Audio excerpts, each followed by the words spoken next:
నమస్తే, నేను అంకిత. లోకేష్ బాటలో కేటీఆర్ నడవాలనుకుంటున్నారా? ఆయన సంచలన నిర్ణయం తీసుకోబోతున్నారా? పాదయాత్ర చేయాలని కేటీఆర్ అనుకుంటున్నారా అన్న విషయాలపై డిస్కస్ చేయడానికి నాతో పాటు senior journalist DVS sir here with us. ఆయన అడిగి మరిన్ని విషయాలు తెలుసుకుందాం. నమస్తే సార్. నమస్తే అమ్మా. సార్, ఇక్కడ చూస్తే లోకేష్ బాటలో కేటీఆర్ నడుస్తున్నారు అన్న విషయం ఇప్పుడు సోషల్ మీడియాలో బాగా చక్కర్లు కొడుతుంది. సో ఇప్పుడు కేటీఆర్ కూడా పాదయాత్ర చేయాలని నిర్ణయించుకుంటున్నారు అనేసి అంటున్నారు. సో ఇది ఎంతవరకు నిజమంటారు? తొందరపడి ఒక కోయిల ముందే కూసిందా అంటే, ఇప్పుడు కేసీఆర్ ఇప్పుడే పాదయాత్ర చేస్తే అది మరి ఎలక్షన్ జరిగి ఎన్ని రోజులైంది? ఇంకా 6 నెలలు కాలేదు. 6 నెలల్లోనే ఈయన పాదయాత్రకి వెళ్తే, పాదయాత్ర అనేది ఏంటి? అది ఆఖరి అస్త్రం.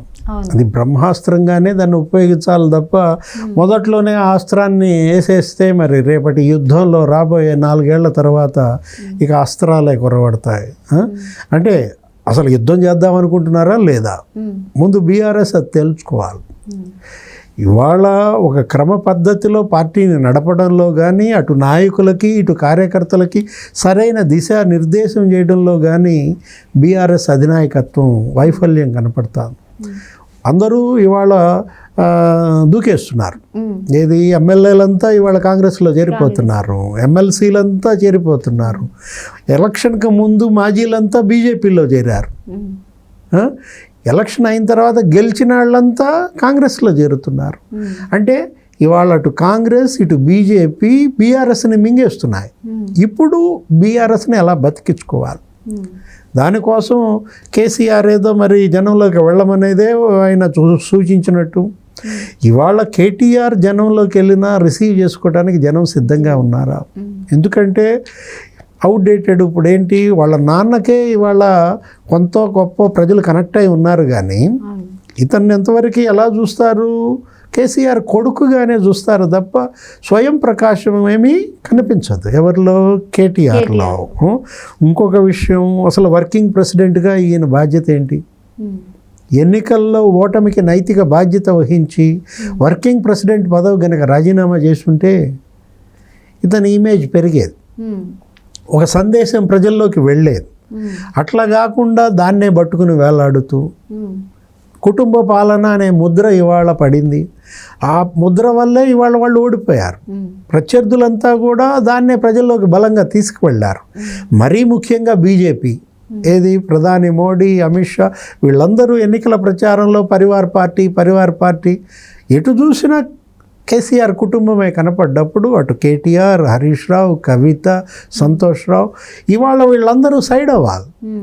ఎప్పుడు ఓడిపోయిన వెంటనే గనక కేసీఆర్ పోస్ట్ మార్టం చేసుకుని ఒక చక్కటి ఒక ఇది తీసుకున్నట్లయితే లైను, వీళ్ళందరినీ వెనక పంపించేసి ఏ బీసీనో లేకపోతే ముస్లింనో ఎస్టీనో గనక ముందు పెట్టినట్లయితే ఒక ఇమేజ్ పెరిగుండేది ఏది బీఆర్ఎస్కి. ఇవాళ ఏం జరుగుతుంది? నిన్న కూడా అరికపూడి గాంధీ మారిపోయాడు, మొన్న ప్రకాష్ గౌడ్ మారిపోయాడు. మొన్న ఎన్నికల్లో బతికిచ్చిందే జీహెచ్ఎంసీ ఏరియా.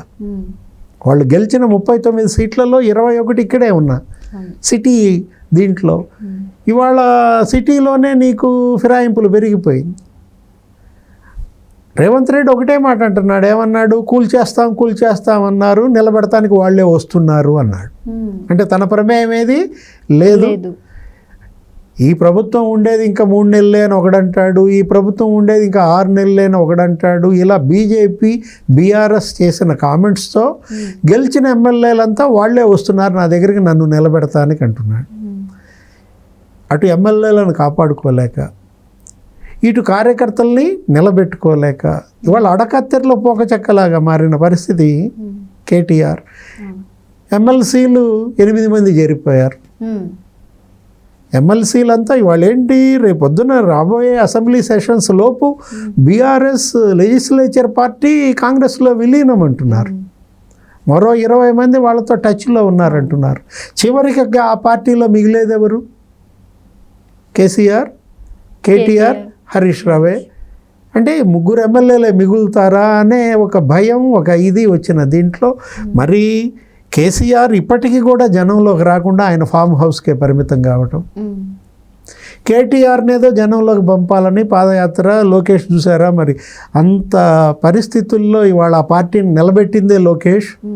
ఏంటి యువగళం పాదయాత్ర మరి వాళ్ళ తెలుగుదేశం పార్టీని గెలిపించింది. తెలుగుదేశం పార్టీ హిస్టరీలో లోకేష్ పాదయాత్రకు ముందు, లోకేష్ పాదయాత్ర తర్వాత అని ఒక చరిత్ర కొత్తది రాస్తున్నారు. తెలుగుదేశం పార్టీ పని అయిపోయింది, ఇంకంతా అయిపోయింది, ఆయన జైల్లో వేశారు చంద్రబాబుని, ఇలా అన్న దాంట్లో నుంచి వాళ్ళ తెలుగుదేశం మరి ఎప్పుడూ లేనంత ఘన విజయం. దీనికి కారణం లోకేష్ కాబట్టి లోకేష్ బాటలో నువ్వు నడువు అని వాళ్ళ నాన్న అన్నట్టు. సరే, అంటే ఇప్పుడు చూసుకుంటే కేటీఆర్ ఒకవేళ నిజంగా పాదయాత్ర చేస్తే దానివల్ల వచ్చేది ఏంటంటారు? ఇది పాదయాత్ర చేసే సమయం కాదు, సందర్భం కాదు.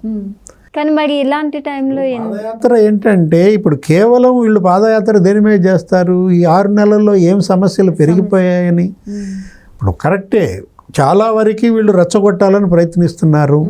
ఇవాళ కూడా మనం చూసాం సెక్రటేరియట్ ముట్టడికి ఆ విద్యార్థులను పంపించడం కావచ్చు, లేకపోతే ఆ బీసీ గణన అనే పేరుతో ఆ బీసీ సంఘాలు కొన్ని ముట్టడించడం కావచ్చు. ఏదో రకంగా కోల్పోయిన ఉనికిని నిలబెట్టుకోవటానికి తాపత్రయపడుతున్నారు. కేటీఆర్ ట్వీట్ కూడా అదే కదా, స్వీయ అస్తిత్వమే తెలంగాణకు రక్ష అన్నాడు. స్వీయ అస్తిత్వమే తెలంగాణకు రక్ష అంటూ అటు పక్క చంద్రబాబు అక్కడ బలపడటం వల్ల, అక్కడ ఆ నాయకత్వం రావటం వల్ల వాళ్ళకి ఏదో 1,00,000 కోట్ల పెట్టుబడులు వచ్చాయి. బీపీసీఎల్ని తెచ్చుకున్నాడు, భారత్ పెట్రోలియం కార్పొరేషన్ లిమిటెడ్ని అక్కడ. ఇలా ట్వీట్లు చేసిన దీంట్లో ఇక్కడ తెలంగాణలో కూడా ప్రాంతీయ పార్టీ లేకపోవటం ప్రజలు చేసుకున్న పాపం అన్నట్టుగా ఏదో ట్వీట్ పంపారు.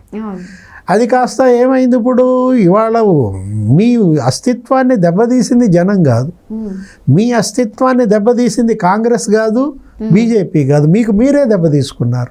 మీ పార్టీ పేరే మీరు మార్చేశారు.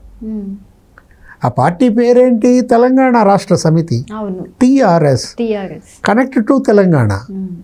తెలంగాణ గుండెల్లో ఉండే పార్టీ, తెలంగాణ నోరు తెరిస్తే తెలంగాణ పేరే వినపడే పార్టీ ఏం చేశారు, ఇవాళ ఆ పేరే మార్చేసుకున్నారు. టీఆర్ఎస్ని బీఆర్ఎస్ చేశారు. అంటే వాళ్ళ మొదలు వాళ్ళు నరికేసుకున్నారు. ఎప్పుడైతే నీకు బీఆర్ఎస్ అని పేరు మార్చి జాతీయ పార్టీ అనుకున్నారో, మహారాష్ట్ర, కర్ణాటక ఉట్టికెక్కలేక స్వర్గానికి ఎక్కినట్టుగా ప్రధాని పదవి మీద కన్నేశారన్న ప్రచారం నేపథ్యంలో ఏమైంది, ఉన్నది పోయింది, ఉంచుకున్నది పోయింది అన్నట్టుగా ఏం జరిగింది, అటు ముఖ్యమంత్రి పదవి పోయింది, అసలు ఉన్న పార్టీయే ఇవాళ నీకు పతనం, అధోగతి పాలయ్యే పరిస్థితి వచ్చిందంటే. సొంత చెల్లి ఇవాళ జైల్లో, కవిత 40 రోజులుగా ఇవాళ తీహార్ జైల్లో కవిత ఉంటే ఆమెను తీసుకొచ్చే పరిస్థితి, బయటికి తెచ్చే పరిస్థితి కనపట్టలేదు. ఎప్పుడు కవిత బయటకు వస్తుందో ఇప్పటికీ చెప్పలేని పరిస్థితిలో అటు అవినీతి కుంభకోణాల్లో మునిగిపోయిన వీళ్ళు, కుటుంబ పాలన అన్న ముద్ర వేసుకున్నటువంటి వీళ్ళు ముందు వాటిని చెరిపితే తప్ప మనుగడ లేదు, పార్టీకైనా కావచ్చు, ఈ నాయకత్వానికైనా కావచ్చు. Okay, thank you so much sir. నమస్తే.